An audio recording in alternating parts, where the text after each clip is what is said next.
నేను ఒక రహస్యం చెప్తాను. నేను ఆశ్చర్యపోయాను. తూర్పుగోదావరి జిల్లాలో మల్లవరం అని ఒక క్షేత్రం ఉంది. అక్కడ సుబ్రహ్మణ్యుడు, ప్రత్యక్ష సుబ్రహ్మణ్యుడు, ఇంతలా పాము కోనేటిలో స్నానం చేసి శివలింగాన్ని చుట్టుకుని ఉంటుంది. అది పిల్లలు పుట్టని వాళ్ళు వెళ్ళి నమస్కారం చేస్తే పిల్లలు పుట్టారు. డాక్టర్లు పిల్లలు పుట్టారని సర్టిఫై చేసిన వాళ్ళకి పుట్టారు.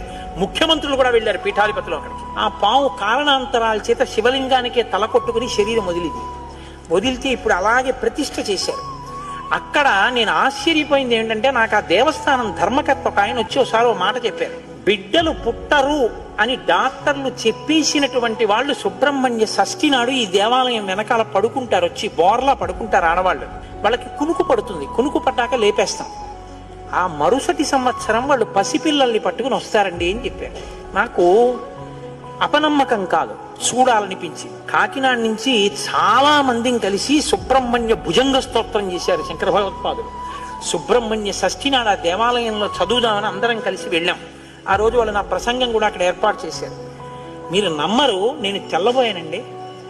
ఎంతంత సంపన్న కుటుంబాల వాళ్ళు బిడ్డలు పుట్టరు అని బెంగ పెట్టుకున్న తల్లులు సంటి పిల్లలతో ఎంతో సంతోషంగా వచ్చి ఆయనకి నమస్కారం చేసుకుని, అబద్ధం కాదు, నేను ఎంతో మందిని అక్కడ అడిగాను, ఏమమ్మా మీకు ఈయన వల్లనే కలిగిందా సంతానం?